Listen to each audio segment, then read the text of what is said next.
How is evading Cabral going? It's good. I think I threw him off my track for now, but I have been. I did find something in my travels. What'd you find? Yeah, it's this weird little like dotted line I've been following. I think it's a storyline. Oh, a storyline. Yeah, Did that storyline lead you here to the Diamond Division once again? it it did lead me to Diamond Division again. So I, story is happening dude, here. it's actually crazy. I found something too. A Yeah, thread, a plot thread? I think Continuity? that's it. I think that's a red herring. That's a fish.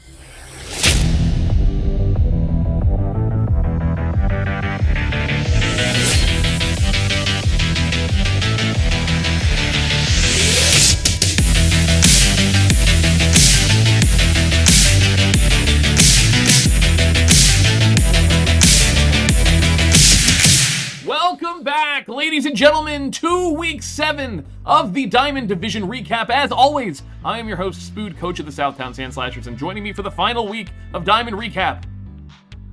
It's Aurora, coach of the Hoonsbrook Hunters, and I didn't say Cooch this time. You did not. You are not the Cooch. I guess you can be the Cooch, or a Cooch, but not. Listen, we've got 4 more matches from the Diamond Division, the final 4 of the season. It's kind of a bittersweet thing always for me, sitting down and recording the final week of recap, because it's like, after this, Diamond is dead. Like, there's no more Diamond Division. No survivors. They're all killed. Is it? It's kind of crazy. Like, every time we've run a season, I guess not every time, but, COVID started mid-season. The Queen died midway through this season. I'm kind of afraid of running more double dips in the future. I feel like it's kind of a hazard to global health. We're just like a fucking public health hazard. Yeah. Yeah, it's not a good thing. Yeah. We announced season 7. We just like you hear like air sirens going off. Right. So basically, this is where we're at. We've got 4 more matches, and as I'm sure you may recall from last week, there was, some ongoing intrigue, but it was mostly confirmed who would be going on to playoffs between our top 4. And so this week, we can technically still see Black Captain or Cabral trade spots for 4th place, but what the real eyeballs are on is who gets the bye, because the bye can go to any of the top 3, that's Bananas, Claire, and Scoots. And we literally don't know. It's not like a crazy 6-0 scenario either. I mean, like, it's very feasible that all 3 of them get in as the bye. Yeah. What else? Like, it makes it even more exciting because 2 of them do fight each other. That's true. Bananas and Scoots face off, I Mm-hmm. think. They do, and that's the yeah. final match we're going to cover today, because it's most important for determining that bye. But we of course have a little bit of we'll say paperwork to get through first, starting with Milo, coach of the Canadian Cottonees, and Aelin of the Primarina-H. Both coming into this match at a 1-5, so they've both got a win already. But effectively, they are fighting for 5th place to be the top of the bottom of the division. Unless Skittles manages to beat Cabral, which, knowing the matchup, is quite unlikely. It's really between Milo and Aelin who gets to sort of take home that pride, that honor of shooting up and essentially running the pack of like the skilled players. Yeah. Let's call it an appetizer, because I feel that it really gets like the mood going for the rest of the It does, yeah. And matches. again, this is not anything to disrespect Aelin or Milo at all. It's just in terms of like the playoffs qualification, this match is entirely off the books. Neither of these players can make it in. Neither of these players can affect any other player's ability to make it in. So this is entirely for pride. And let's see who takes home the pride.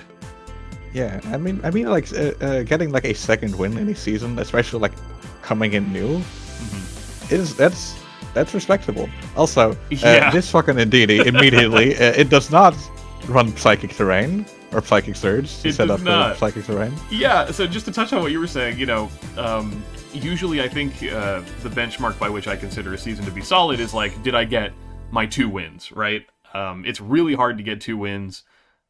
The league has only been getting more difficult as more and more people have been playing, and kind of the scale of it has gone up and up and up.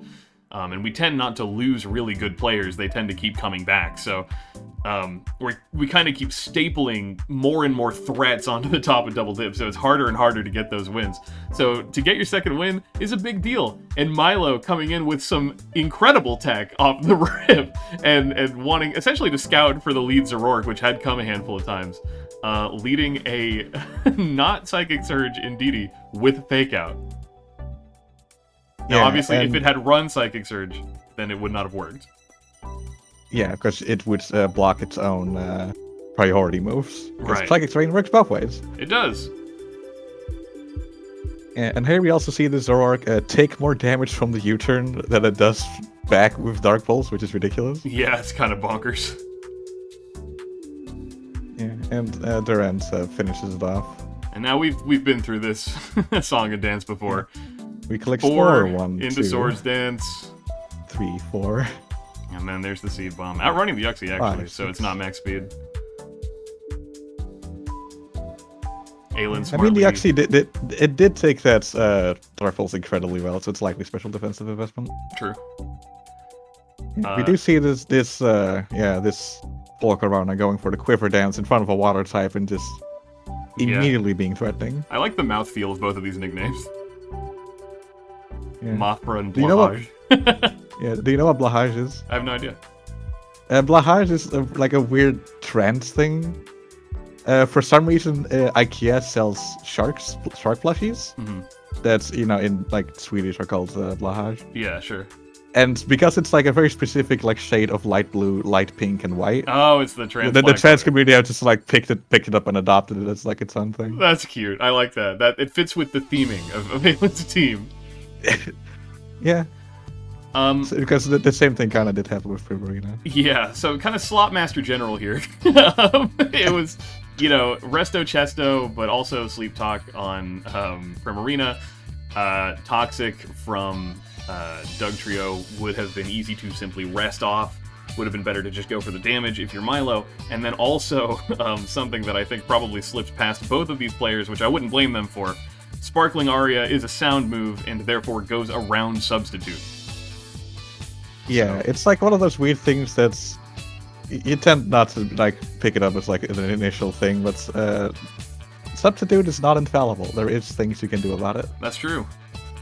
And No Guard Hurricane looks delightfully free here to click. Yeah, that's indeed he's just kind of eating ass. And now this Umbrella comes in and levels the playing field a little bit, but it's a bit too little, too late. Yeah. Milo Nearly kills probably itself. well aware that this thing outspeeds. He goes for the Aqua Jet. Maybe it was like... I don't know. it was pretty much over. Maybe it was King's Rock. Yeah, Who King's knows? Rock. And then you would die to Rough Skin instead of getting killed by a Dragonclaw. But Aelin holds it down. I mean, the power of the draft, like, the team has been pretty consistent the whole time. But it's gotten now 2 wins. And genuinely, consistency of like Scarf Chomp, Spore Breloom, Primarina, Sleep Talk, like it just worked again. Yeah, it's like they're very like fairly like conventional sets. Like it's not nothing like groundbreaking, but like they're like conventional is that way for a reason. It's because it works. Right. Most of the time. Don't look at the US for this. Well, let's not be unreasonable here. I don't know. To be honest, like Aelin did a good job. There's too many A's and I's. is the problem. Yeah. Aelin did a really good job, just like making the draft work for her. I mean, it clearly like clicked really well, and she ended up, pulling ahead of Milo there in the very end. Although Milo, if the intent was that they were able to show off some swag, to do a little cool tech, I loved the Indeedee fake out. I thought that was sick. The Indeedee fake out was sick, and like Duxio, instead of like doing its usual, just like come in, kill in, whatever, just kill my teammates and then fuck off again. Mm-hmm. Like trading that in favor of like a substitute stall toxic like stall strat. Yeah. It makes sense. I mean, would have been, I think, decent without it being in front of Primarina, right? Yeah. It does get. It would have gotten hard counter if Braylon went with the toxic heal, but yeah. That's true. I guess that's also true. But at that point, you know. But the big thing about it is like the arena trap still applies. He still can't switch out, so that toxic just like racks up very fast. Yeah, over time. But good stuff to Aelin, and thank you, Milo, for playing. Genuinely, you were a treat to watch every week. I always looked forward to the Milo match. And we'll talk a little more about the rankings down the line, but we got a handful of other matches to look at first. Yes, first, like, we have the, like, now we're getting into the territory where people are playing for playoffs. Because despite it looking a bit grim, Rayhai, Black Captain here, coach of the Martian Mantines, versus Claire, coach of the Maryland Manectrics, Black Captain's not out yet. He is currently, win-loss is tied with Cabral having a slightly better differential. But he also has the head-to-head over Cabral, so like that does give him a fighting chance, really. Yeah, he's only 2 differential behind, so if he can beat Claire with 2 differential better, or potentially lose with 2 differential better than Cabral, he can still make it. So it's not a hopeless situation. And if Cabral loses to Skittles, then Black Captain winning this by any amount will still shunt him over the gap as far as their head-to-head. So it's really important for Black Captain to do this. This is his final hurrah. The whole season he's been in contention for playoffs, and as when I say in contention, I mean he was going to playoffs right up until last week. So this is the moment where he either loses it all or just barely clutches it back. But he really needs to, at the very least, beat Claire. If he loses to Claire, he needs to keep it incredibly close. Yeah, both Cabral and Captain like have just a do-or-die situation at their hands here. Right, and unfortunately for Black Captain, Cabral's matchup is a lot more favorable than having to fight Claire at the very end. Yeah, Claire, obviously has been doing very well, is 5-1? Yes, going into this 5-1. Yeah, it has been doing very well. Very strong drafts. It's just, Claire, she likes playing with power.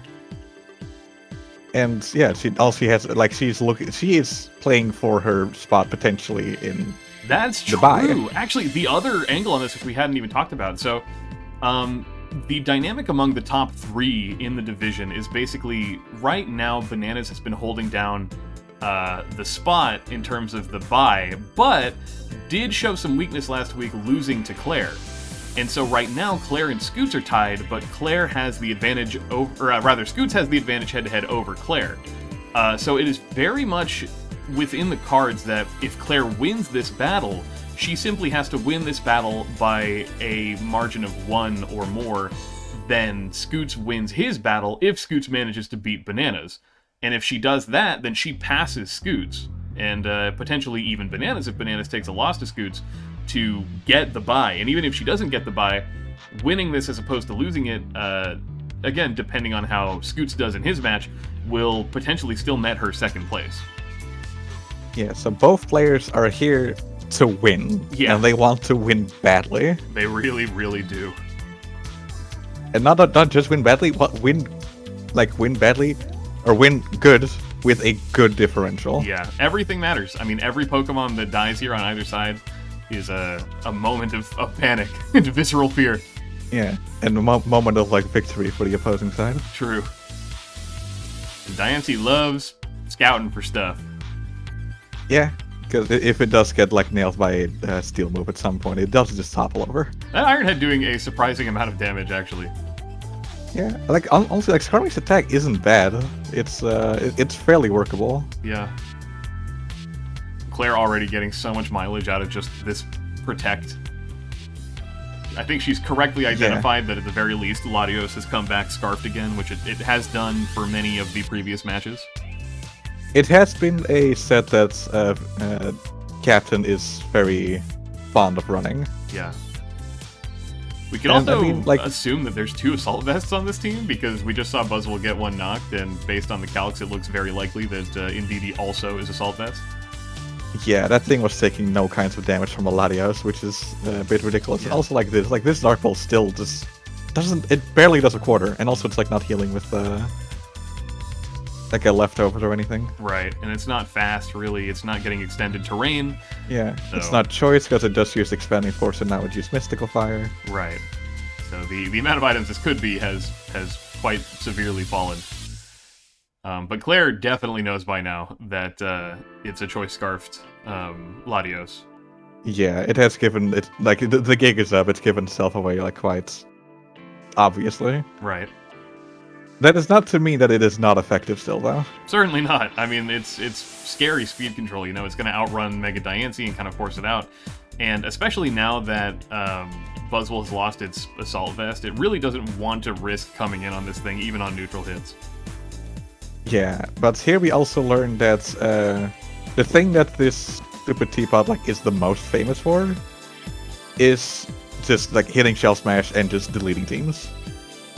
Which, if you look at the remaining Pokemon on Captain's side, they don't like that. Yeah, they don't love that for sure. But yeah, they also don't really like this set, which is a very bulky Will-O-Wisp. Again, I think I called it like Cofagrigus Light in a previous recap. Yeah, I would say it's more, even better than Cofagrigus because Cofagrigus likes the like recover aspects. That's true. Getting the Strength Sap is just kind of ridiculous. You know, incredible move. Can be genuinely very oppressive. That Thunderbolt para actually coming in clutch. Yeah, it's allowing this Weezing to put in a little bit more work, but that does actually end up stalling out the screen. Yeah, and then we're revealed, I think, one of the craziest things that I've seen. Yeah. This Skarmory is scarfed. Absolutely bonkers.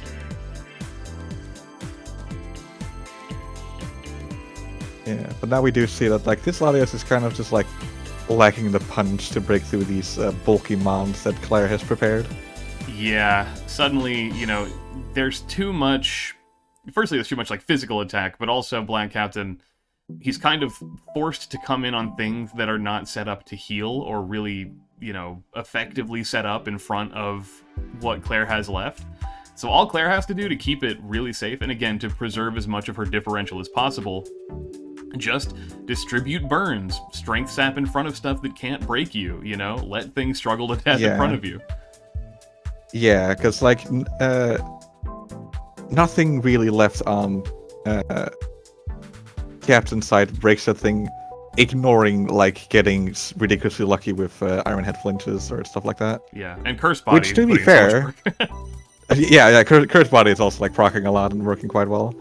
But this Skarmory can still go the distance. It's just this little shit is moving such a problem. Black Captain is okay with losing this Mega Gallade as long as you can end this 1v1 with a pretty low Poltegeist. As long as it's in range of like a Brave Bird, you're fine. Because Skarmory does outspeed Emboar, and if it's, you know, if they're both scarfed, then Skarmory gets the advantage. Buzzwole's already had its item knocked off, it's chipped, it's 4 times weak, and it's a very strong, you know, even in the worst case scenario, like, Buzzwole's not going to be doing that much damage back to Skarmory. Yeah. So all Black Captain needs to do is to keep this thing low, even if you lose Gallade, but it's so hard when Strength Sap is a move. Yeah, Strength Sap, especially if you're setting up your own attack set with Sword Stance, it's gonna full heal the thing every time. Yep. Claire reveals Scarf Emboar again. Yeah, and here we also see that this Skarmory was not max speed investment. Which is too bad. It was probably Adamant, if I had to guess, right? It probably, given how much damage it was doing. Yeah, it probably like had to be to get like the reach on certain Pokemon. Yeah.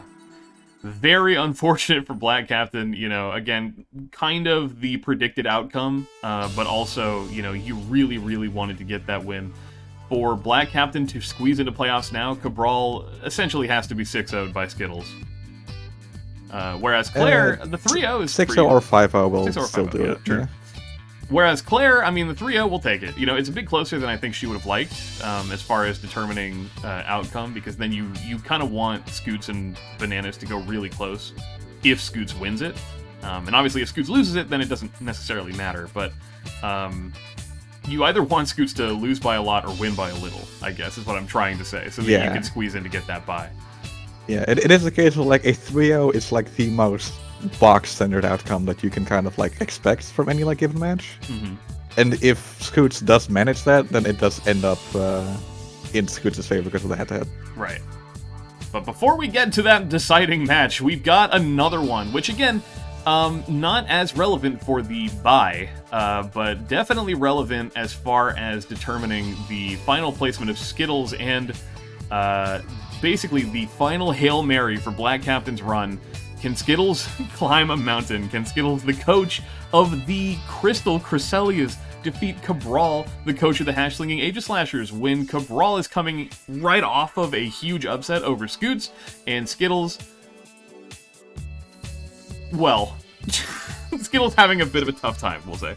Skittles is doing like a little doggy pedal in the pond he's created for himself. Yeah, and again, he's done fine. He's got a meme team that he's used to an amount of success.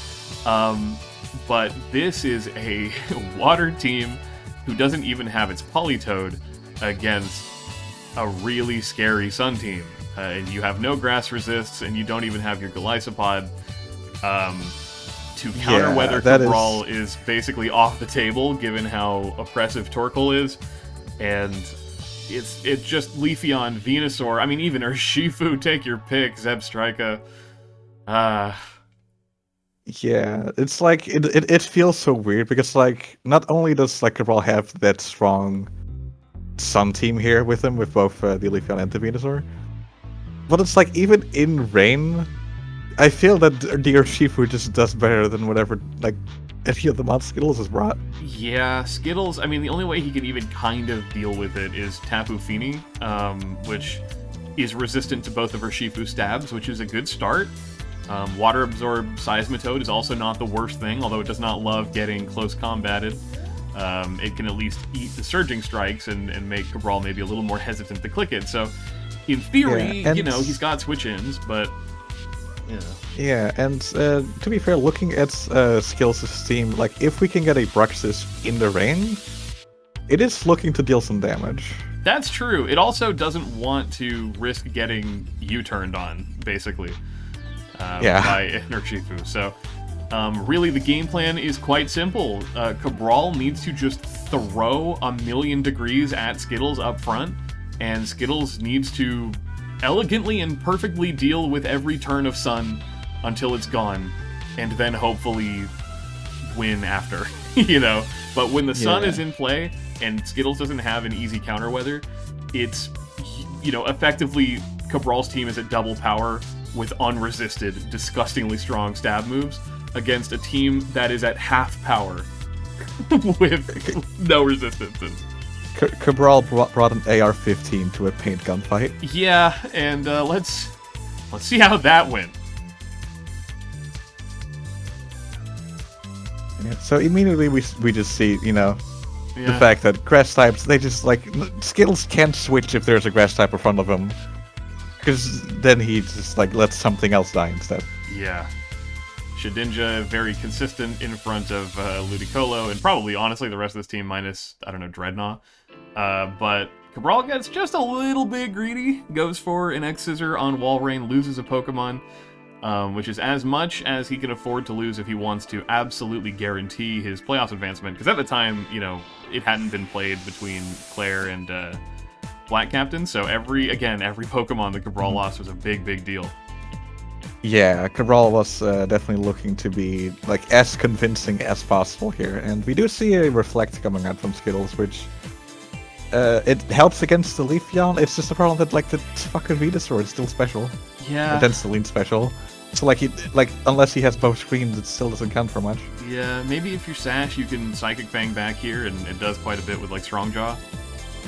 Yeah, but no, sadly, we see no such tech coming out of Skittles. It's just Mon, Mon. No Sashes. No Sash, no Resist, nothing to switch into this thing, as it just Giga Drains the ever-living, like, life out of all of Skittles' Pokemon. Yeah, maybe the other screen would have helped. A Sash would have been nice, you know. Yeah, again, having Golisopod would have been so great, but unfortunately for Skittles, just none of the very necessary prep managed to show up, and with that 5-0, Cabral convincingly, oppressingly just he puts Skittles 6 feet under and secures himself the 4th place spot, no matter what, for the Diamond Division. After a despairing season of toiling in that 5th place spot underneath Black Captain, when all the chips were down, that win over Scoots, that convincing 5-0 over Skittles, put him well above where he needed to be.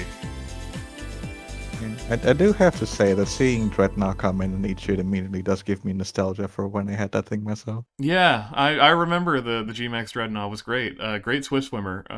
Good. Yeah, wonderful. Great. Best Gigantamax in the game.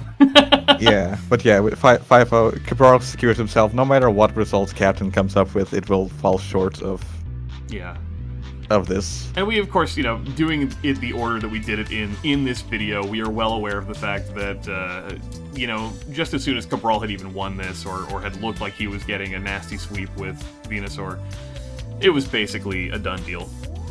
Yeah, but I mean, we're following the storyline, not the timeline. Yeah, of course.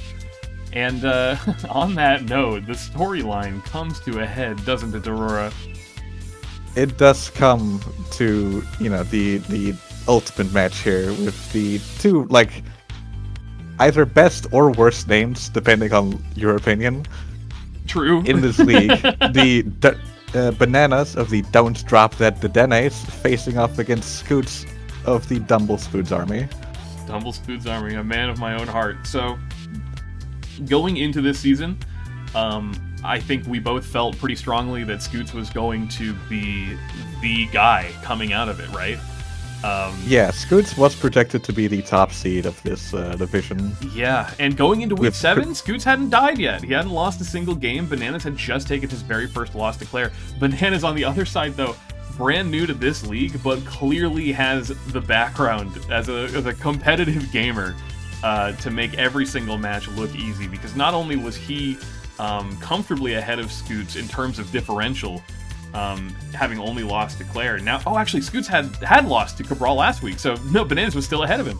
So really, as far as the matchup goes, it's does New Blood Bananas, as far as Double Dip Draft is concerned, does he come in and unseat Scoots and take that bye and put really the rest of playoffs into an absolutely insane tizzy bracket by taking that bye away from Scoots and Claire?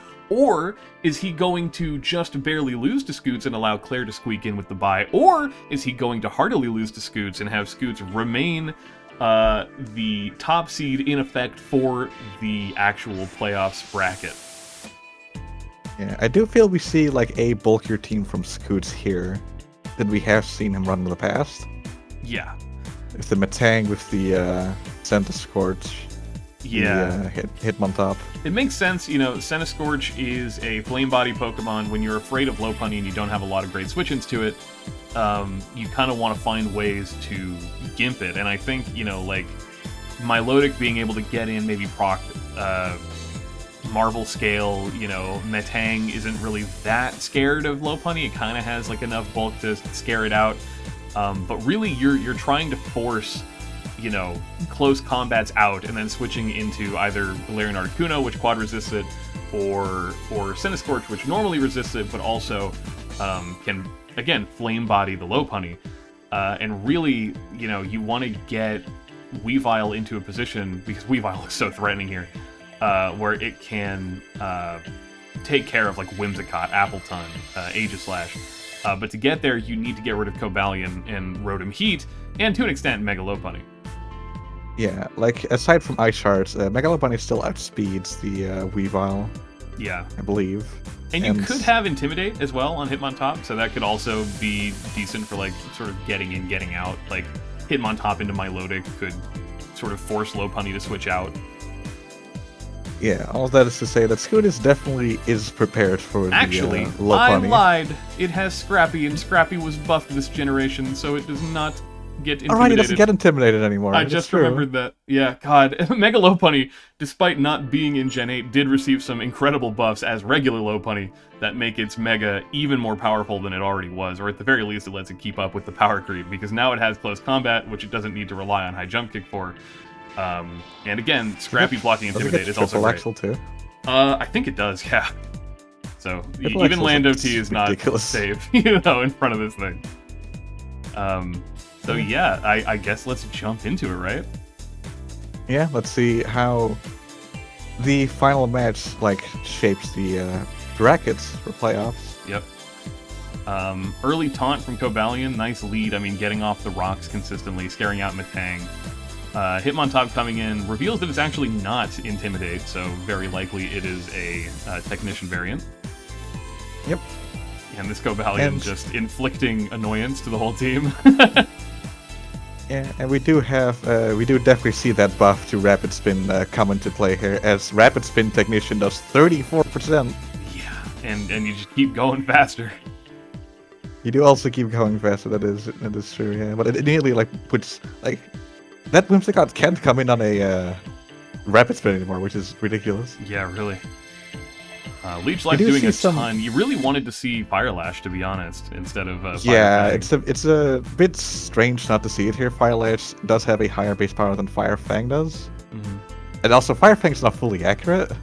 Yeah, there's really no reason not to run it. I mean, if I'm making an assumption, it's like just a team building blunder. Like, I think he thought that it was Fire Lash and just typed in like Fire Space and then hit Enter and didn't check to see if it was Fire Fang. I don't know. Yeah, Fire Fang does come like alphabetically, so probably would pick it over it. Yeah, but, you know, he makes it work. Cobalion also showing that Metal Burst is not minus priority, which is weird. Did not know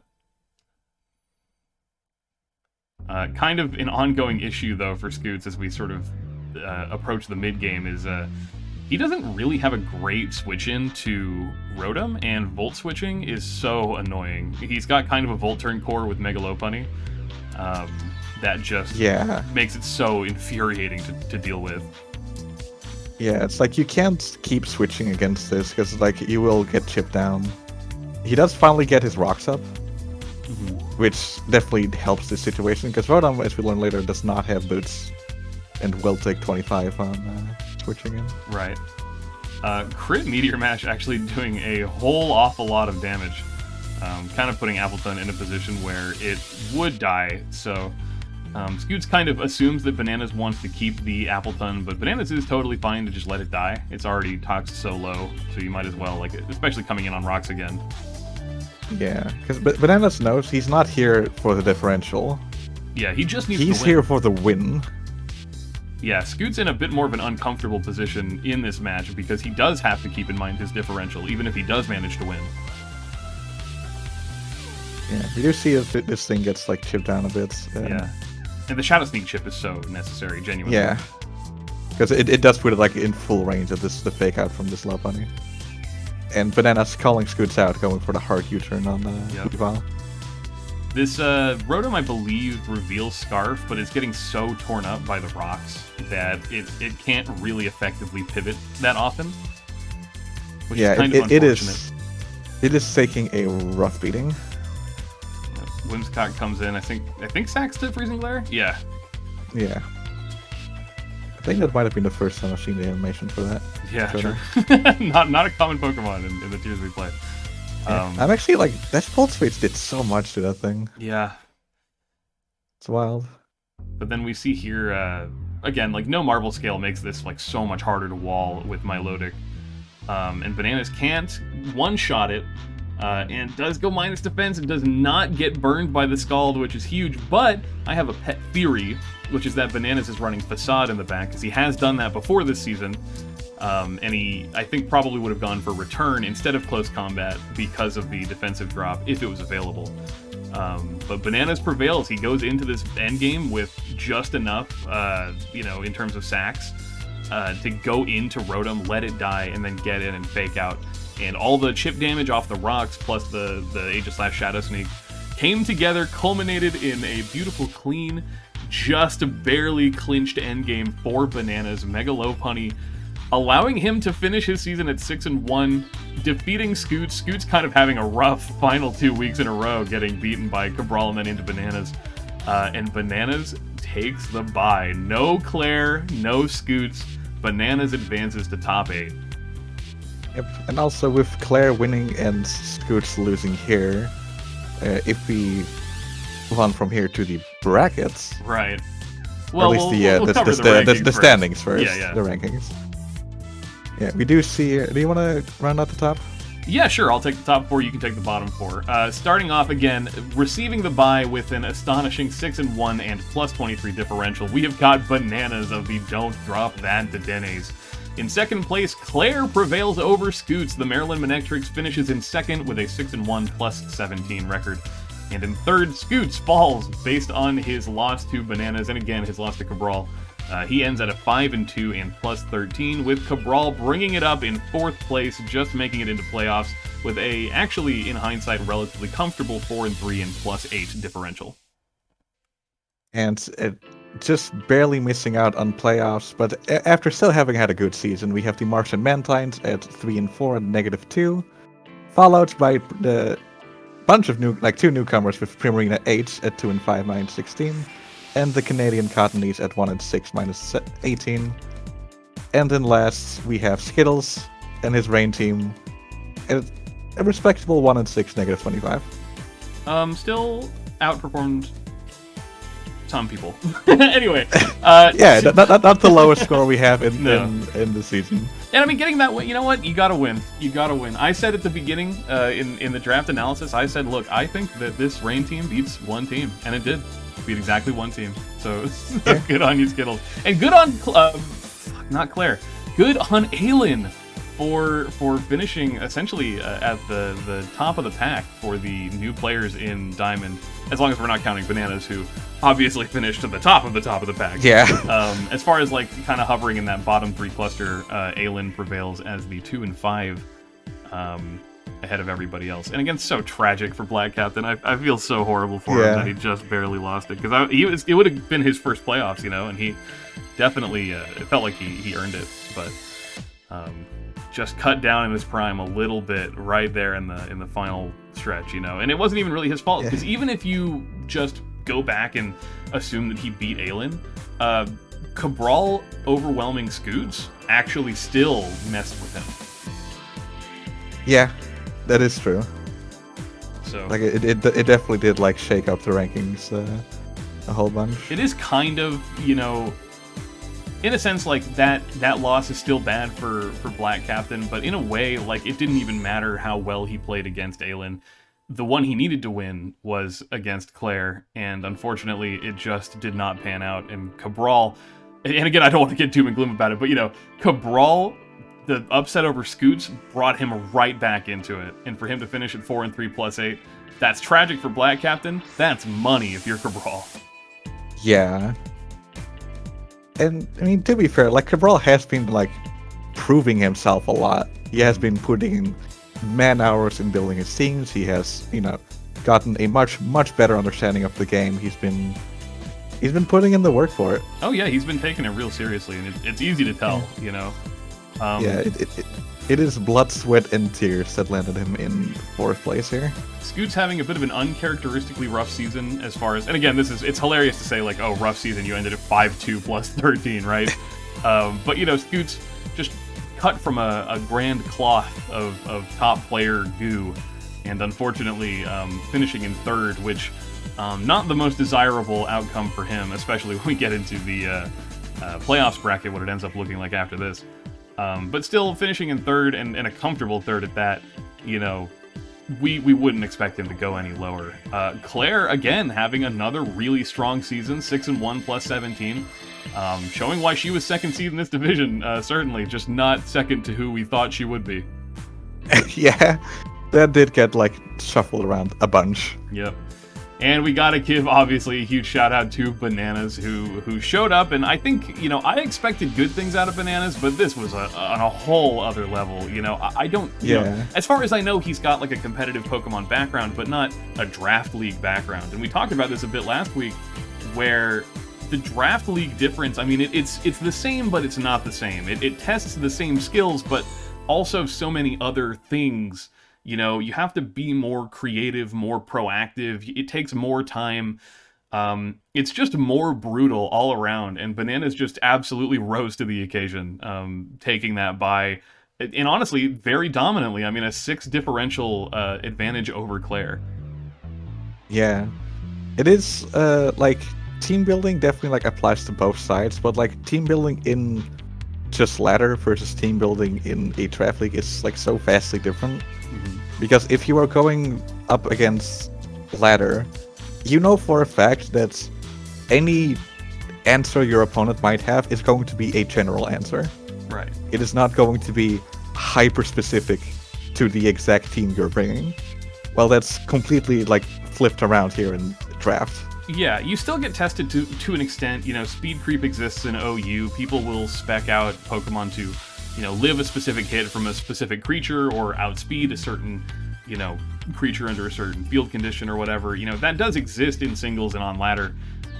But you have to absolutely min-max so hard in draft or you fall behind. And like you said, the answers, when you're going on the ladder, it's like a general answer is your best bet to excel because you're fighting so many different teams with the same one. But here, it's like, yeah, you can bring your, Cotton Guard Whimsicott and it'll actually beat the things you want it to beat. So, yeah. I don't know, I just, again, I'm so impressed with Banana's performance. He came in and he made it look easy, genuinely. So dominant. Now, if we take all of the information that we have here and we go and look at the bracket for playoffs, we can finally fill in some names. Right, so let's break it down. Before we get in there, I'll read this. I have this open on my other monitor. I don't think you can see it right now. The way that we did playoffs bracket is there are 12 advancements as opposed to the standard 8. And so to rectify that, essentially, as we've kind of been talking about all season, each division had at least one bye, or somebody who got to skip an initial round of playoffs. And so this new round of playoffs, this top 8 qualifier round, did not exist in prior seasons, but is essentially a way to cull out 4 players so that we end at a top 8 bracket. And so the way that we did it to prevent double jeopardy and to, again, have kind of the fairest distribution was to make sure that we got the people who weren't getting the bye into matches where it felt fair. And so in top 8 qualifiers, the rounds in order are 3rd seed Diamond against 3rd seed Pearl, 3rd seed Platinum against 4th seed Diamond, 2nd seed Pearl against 4th seed Platinum, and then 2nd seed Diamond against 4th seed Pearl. And then each of those matches moves on to play one of the byes. So we'll get into specifically what that is, but we'll start, I guess, by breaking down what the top 8 qualifier matches ended up being, given the results of the division matches. Why don't you tell me what they are? If we move on from like the very top of the bracket first, 3rd seed Diamond, which if we've been paying attention, that is Scoots. Yep. Who is facing off against 3rd seed Platinum, 3rd seed Pearl, which is neat. That's right. It's Aurora, coach of the Hoonsburg Hunters, against Scoots of the Dumblespoods Army. That is a very high-level match to be happening in the top 8 qualifier. That's, I don't think it's been literally a grand finals, but that's effectively a grand finals match, qualifying just to play someone who got their bye. And the winner of that match goes on to fight the 1st seed of Platinum, who received the top bye, which ended up being Kenneth of the Ne'er-do-Well Nidokings, which definitely check out Platinum Recap if you want to know how the hell that happened, because you may be scratching your head if you don't have the context going like, how, what? He's the top of Platinum, really? Yeah, he is. The second game match. Second game on this side of the bracket is Nihilus of the Dallas Ducklets, facing off against Cabral of the Slinging Aegislashers. And the winner of that moves on to fight Superman of the Hirla Haluchas. Which, that's new. That's brand new. Cabral, not a stranger to being in playoffs, but his inaugural playoffs run, which I think was last season, was crushed quite early by IDM. But now against Nihilus, Nihilus is also having, I guess it's, I say also, Nihilus is in playoffs for the very first time, but last season was very, very close to clinching it and getting in, and actually lost his spot effectively to Cabral last season. So in a way, it's kind of a spiritual sequel to last season's, division qualifier, and I think that was in that was Crown Division, I think, right? I have no idea, to be I honest don't know. with you. It's hard to remember, but basically, they have a history of fighting, albeit a short one, but in the context of playoffs, and certainly considering their wonky, very weather-reliant matchup, that's going to be one seriously to keep your eye on. Yeah, because we have Nautilus has his like Hail Center team coming in against Cabral, who has both Sun and Rain going for him. So it's gonna be a tug of war. Yeah, it's going to be genuinely so interesting, and I think it's going to end up being, I don't know if it'll be a blowout necessarily either way. I couldn't tell you who wins going in. I just know whoever wins is the one who has superior field control, right? Better hazards, better weather, better ingredients, Papa John's. Yeah, longer in the oven, better baking soda. Something like that. The third match of the top 8 qualifiers, being the 2nd seed of Pearl and the 4th seed of Platinum, ends up being White Loaf of the Loafville Lanterns against myself, Spood of the Southtown Sandslashers, and we are playing for the privilege of fighting the bye from Diamond Division, which is, of course, if you've been paying attention, Bananas of the Don't Drop That Dedennes. Yes, Bananas gets to kick up his feet for 1 week here, catch his breath a little bit, prepare more nonsense for the week to come. Yeah, get creative with it. You know, I'm sure, like, I've never been, privileged enough to sit in that bye position in terms of like a playoffs context, but way back in the day in SSL, since it was like a huge, I think even numbered like round robin bracket, everybody got a bye week. So I remember in my bye, like way back in the day, I was still looking at the game, right? I was still team building. I was still thinking about it. You do ostensibly get to rest, but I think, if I understand how the competitor mentality is, I have a feeling Bananas will be at least giving the matchups a once-over. Looking what his options are, seeing, if he has any, like, nuclear options against you, any nuclear options against Nick. Mm-hmm. And I am sure that whoever he ends up fighting next week, we will see some creative sets coming out of I'm sure. that. I'm very sure. And lastly, our unaccounted for Diamond player, we have got the 2nd seed of Diamond, that is Claire of the Maryland Manectrics fighting the 4th seed of Pearl, which ended up being Firebolt of the Minnesota Magikarps. And the winner of that match gets to go on to play IDM as the 2nd seed of Platinum Division with the 2nd bye. Yeah, Platinum getting 2 buys because it was a very, very stacked Yeah. It's mostly like bracket. We needed to have 2 buys for the math to work out, because across 3 divisions it gets a little complicated, like doing this in a way that's fair and prevents excessive double jeopardy. And it ended up being we needed to find an extra buy, and the only place it made sense to put it was in the hardest division, which of course ended up being Platinum. So, IDM looking very scary on the bottom side of bracket, Kemet looking very scary on the top side of bracket. Again, touched on it a little bit, but Aurora versus Scoots is going to be an absolute slugfest right off the bat.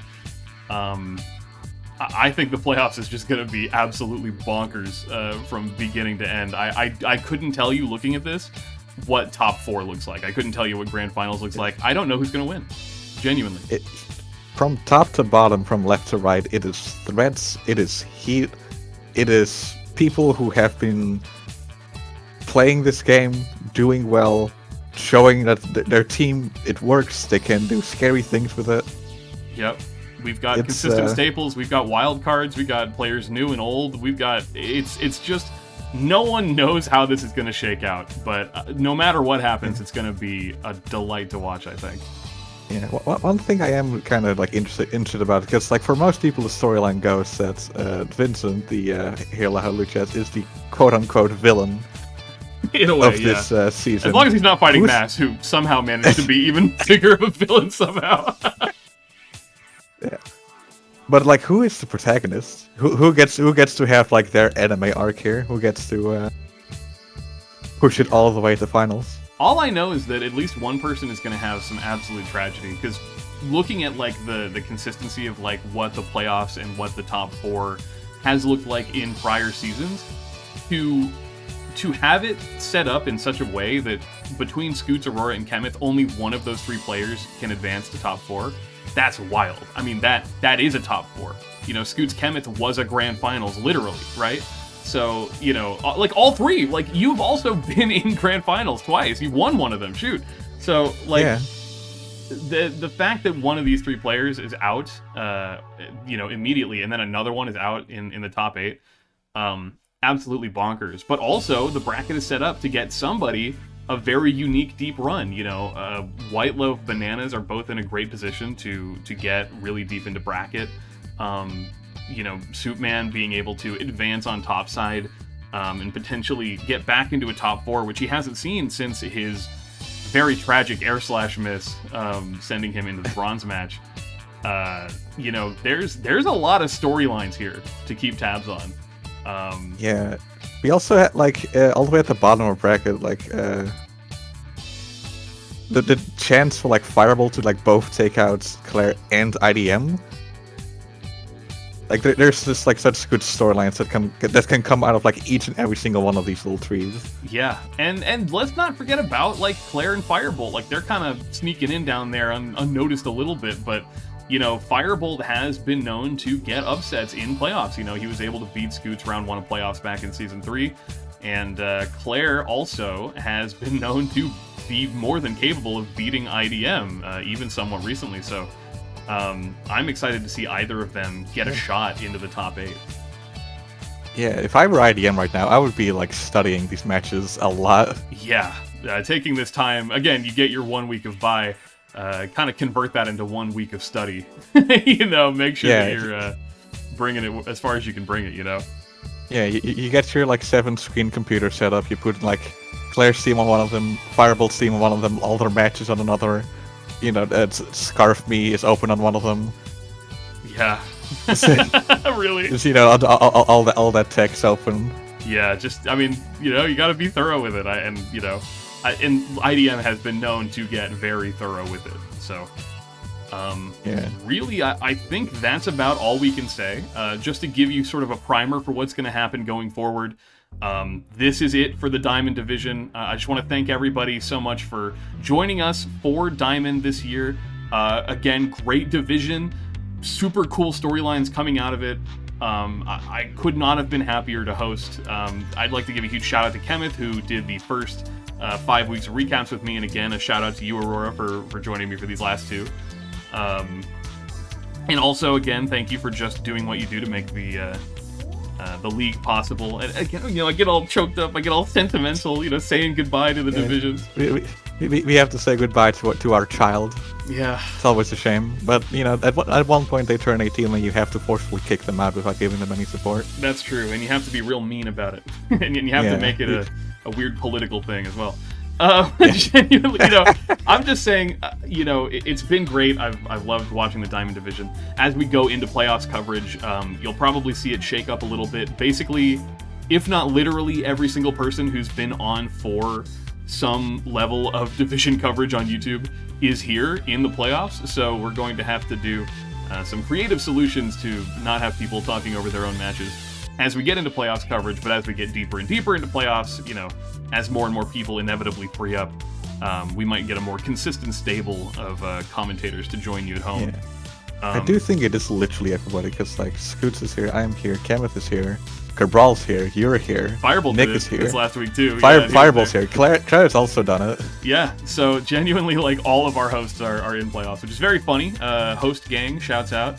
But you know, if you're not sure where we go from here, we will have playoffs coverage rolling out as the matches happen, in the same kind of big bulk drop that we would do all these other matches. But obviously, instead of having to cover 12 matches every week, we'll only be covering 4 in the first week going into the playoffs top 8 qualifiers. So please, for the last time, check out the companion videos to this one. Check out Pearl with myself and Cabral, and check out Platinum with Cabral and Firebolt. Do you have anything you'd like to say to the people or to the Diamond Division before we call it off? Thank y'all for just like seeing it through to the end. That's always very appreciated.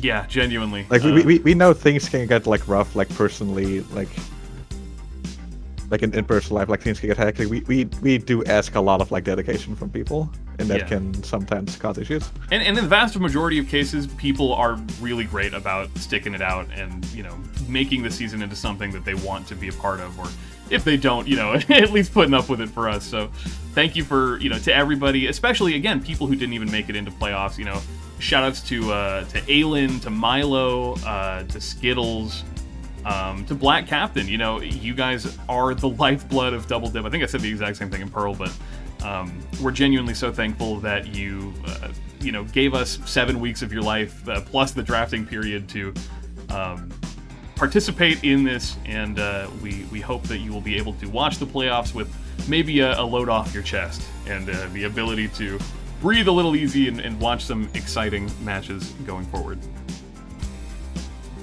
I think that does officially conclude us here for today. All right, well, for the last time in Diamond Division in Season 6, I was your host, Spood, coach of the Southtown Sandslashers. You're Aurora. And I've been Aurora of the Hunsbrook Hunters, and goodbye and good luck.